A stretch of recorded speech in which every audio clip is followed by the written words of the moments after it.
লক্ষ্য উত্তৰাখণ্ডৰ ৰাষ্ট্ৰীয় ক্ৰীড়াত অভিলেখ সংখ্যক পদক জয়। ডিব্ৰুগড়ত 15 দিনীয়া কালাৰিপাট্যৰ উন্নত প্ৰশিক্ষণ শিবিৰ। অসম কালাৰিপাট্য সন্থাৰ সম্পাদক পাপু খানৰ প্ৰশিক্ষণ প্ৰদান।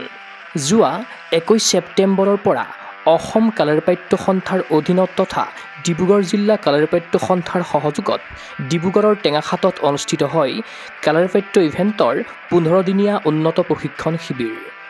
আগন্তুক উত্তৰাখণ্ডৰ ৰাষ্ট্ৰীয় ক্ৰীড়াত যাতে অসম কালাৰিপাট্য দলৰ খেলুৱৈয়ে অভিলেখ সংখ্যক পদক জয়েৰে ৰাজ্যলৈ গৌৰৱ কঢ়িয়াই আনিব পাৰে তাৰ বাবে প্ৰথম পৰ্যায়ত কালাৰিপাট্যৰ উন্নত প্ৰশিক্ষণ শিবিৰৰ আয়োজন কৰিলে ৰাজ্যিক সন্থাটোৱে।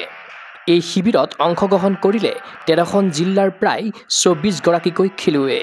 অংশগ্ৰহণ কৰা জিলাসমূহ হ'ল ক্ৰমে কোকৰাঝাৰ, কাছাৰ, হোজাই, নগাঁও, কামৰূপ গ্ৰাম্য, কামৰূপ মেট্ৰ', যোৰহাট, শিৱসাগৰ, বিশ্বনাথ, গোলাঘাট, ডিব্ৰুগড় আৰু মৰিগাঁও। উন্নত প্ৰশিক্ষণ শিবিৰত প্ৰশিক্ষণ প্ৰদান কৰিলে অসম কালাৰিপাট্য সন্থাৰ সম্পাদক তথা টেকনিকেল ডাইৰেক্টৰ পাপু খানে। প্ৰশিক্ষণত পাপু খানক সহযোগ কৰিলে তিনিচুকীয়া জিলা কালাৰিপাট্য সন্থাৰ সম্পাদক উৎপল বৰুৱাই। আমি কেম্পটো আমি আৰু কোনোবা এখন ডিষ্ট্ৰিক্টত কৰিম আমাৰ আলোচনা কৰিম।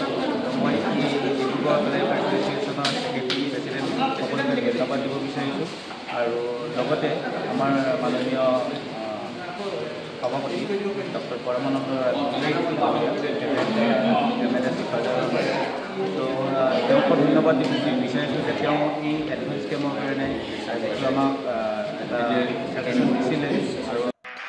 ইফালে শুক্ৰবাৰে ডিব্ৰুগড় জিলা কালাৰিপাট্য সন্থাৰ সভাপতি নীৰেণ ফুকনৰ সভাপতিত্বত অনুষ্ঠিত সামৰণি অনুষ্ঠানত মুখ্য অতিথি হিচাপে উপস্থিত থাকিল অসম অলিম্পিক সন্থাৰ যুটীয়া সম্পাদক তথা ডিব্ৰুগড় জিলা ক্ৰীড়া সন্থাৰ সাধাৰণ সম্পাদক নিৰঞ্জন শইকীয়া, অসম কালাৰিপাট্য সন্থাৰ সম্পাদক পাপু খান, টেঙাখাট ক্ৰীড়া সন্থাৰ সাধাৰণ সম্পাদক অসীম হাজৰিকা, ডিব্ৰুগড় জিলা ক্ৰীড়া সন্থাৰ কাৰ্যালয়ৰ সহায়ক মানৱ শইকীয়া, টেঙাখাট কাৰাটে একাডেমীৰ সভাপতি মৃদুল বনিয়া, ডিৰিয়াল মডেল স্কুলৰ প্ৰধান শিক্ষক পলাশজ্যোতি শৰ্মা, টেঙাখাট ছাত্ৰ সন্থাৰ সাধাৰণ সম্পাদক প্ৰকাশ সোণোৱাল, স্থানীয় সমাজকৰ্মী কুজেফ দুৱাৰা, তিনিচুকীয়া জিলা কালাৰিপাট্য সন্থাৰ সাধাৰণ সম্পাদক উৎপল বৰুৱা, স্থানীয় সংবাদকৰ্মী ৰূপম গগৈ, প্ৰাক্তন কাৰাটে প্ৰশিক্ষক ইক্সিত সোণোৱালৰ লগতে বহুতো নিমন্ত্ৰিত অতিথি।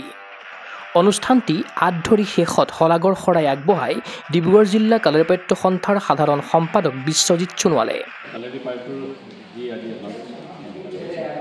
মই অত্যন্ত আনন্দিত কাৰণ এই ডিচিপ্লিনটো এই গেমটো যোৱাবাৰ গোৱাত অসমৰ কাৰণে যথেষ্ট মেডেল আনিছে। ইনফেক্ট 1 নম্বৰত মেক্সিমাম মেডেল তেনেকৈ আনিছে আৰু গেমটো খুব শোভনীয় গেম। ৰাইজে এতিয়া লাহে লাহে বুজি আহিছে গেমটো কি গেম। মোৰ মতে আমাৰ যাতে যোনবিলাকত গেমটো খুব পপুলাৰ গেম আৰু ইয়াৰ জৰিয়তে যথেষ্টখিনি আমাৰ ল'ৰা ছোৱালী অসমৰ ল'ৰা ছোৱালী পুৰস্কাৰ লাভ কৰিব বুলি মোৰ বিশ্বাস। আজি আমাৰ যি 15 দিনীয়া কেম্প অনুষ্ঠিত কৰা হৈছে আজিকাৰে আমাৰ মুখ্যমন্ত্ৰী আমি জিলামন্ত্ৰী আজি এই অনুষ্ঠানটোত মুখ্য অতিথি হিচাপে উপস্থিত আছিলে আমাৰ ডিব্ৰুগড় জিলা ক্ৰীড়া সন্থাৰ সাধাৰণ সম্পাদক তথা অসম অলিম্পিক সন্থাৰ ৰাজ্যিক কালাৰিপাট্য সন্থাৰ যি সম্পাদক মহোদয় পাপু খান ডাঙৰীয়া, তেখেতক ইমান দিন আমাৰ ইয়াত এই কেম্পটো কৰাৰ কাৰণে তেখেতক ধন্যবাদ জনালোঁ। আৰু আমাৰ ডিব্ৰুগড় জিলা কালাৰিপাট্য সন্থাৰ সভাপতি মহোদয় নীৰেণ ফুকন ডাঙৰীয়া, তেখেতকো যি সকলোভাৱে আমাৰ জড়িত হৈ আছে তেখেতকো মই ধন্যবাদ জনাইছোঁ। তেখেতকো মই জবাব ৰাখিবৰ কাৰণে অনুৰোধ জনাইছোঁ। আমাৰ যোৱা বছৰ টেঙাখাটতে ডিব্ৰুগড় জিলা কালাৰিপাট্য সন্থাটো গঠন কৰা হৈছিলে। আমাৰ ডিব্ৰুগড় জিলা ক্ৰীড়া সন্থাৰ প্ৰতিনিধি ডিব্ৰুগড় জিলা ক্ৰীড়া কাৰ্যালয়ৰ প্ৰতিনিধি সম্পাদক হিচাপে লৈ আমাৰ ডিব্ৰুগড় জিলা কালাৰিপাট্য সন্থাটো গঠন কৰা হয়। আমি একচুৱেলি এছ'চিয়েশ্যনৰ মই কাৰাটে মানুহ, আমি ডিব্ৰুগড় জিলা কাৰাটে সন্থাখন চলাই আছোঁ। আমাৰ যিবিলাক একাডেমি আছে সেই একাডেমি যিসকলে কাৰাটেত পাৰফৰ্ম কৰিব নোৱাৰে সেইসকল খেলুৱৈক আমি সহায় পাতোঁ আৰু নাটকা ইভেণ্টত আমি অংশগ্ৰহণ কৰোৱাই আমি সফলতা লাভ কৰিবলৈ সক্ষম কৰিছোঁ। সেইকাৰণে মই আমাৰ অসম ৰাজ্যিক কালাৰিপাট্য সন্থাৰ পাপু খানদেৱক মই পুনৰবাৰ ধন্যবাদ জনাইছোঁ। তেখেতে আমাৰ এই ল'ৰাখিনি যাতে আগলৈ উলিয়াই নিয়ে। উল্লেখ্য যে বিগত গোৱা নেশ্যনেল গেমছত অসমৰ কালাৰিপাট্য দলটোৱে অৰ্জন কৰিছিল মুঠ 10টা পদক। এইবাৰ উত্তৰাখণ্ডৰ নেশ্যনেল গেমছত কমেও 20টা পদক আশা কৰিছে ৰাজ্যিক সন্থাটোৱে। ইয়াৰ বাবে চেষ্টাৰ ক্ৰুটি কৰা নাই অসম কালাৰিপাট্য সন্থাই। উত্তৰাখণ্ডৰ নেশ্যনেল গেমছৰ পূৰ্বে দ্বিতীয় পৰ্যায়ত পুনৰ 24গৰাকী খেলুৱৈৰ বাবে অনুষ্ঠিত হ'ব কালাৰিপাট্যৰ উন্নত প্ৰশিক্ষণ শিবিৰ। ৰাজ্যত কালাৰিপাট্য ইভেণ্টৰ উত্থানৰ ক্ষেত্ৰত ৰাজ্যিক সন্থাটোৰ সভাপতিগৰাকীৰ আছে অনবদ্য অৱদান। উন্নত প্ৰশিক্ষণ শিবিৰত অংশগ্ৰহণ কৰা প্ৰতিগৰাকী খেলুৱৈক শুভকামনা জনাইছে অসম কালাৰিপাট্য সন্থাৰ সভাপতি তথা বিধায়ক ডক্টৰ পৰমানন্দ ৰাজবংশীয়ে। ক্ৰীড়া অনুৰাগীৰ আশা উত্তৰাখণ্ডৰ ৰাষ্ট্ৰীয় ক্ৰীড়াৰ বাবে সম্পূৰ্ণ দক্ষ হৈ উঠক অসমৰ কালাৰী খেলুৱৈ।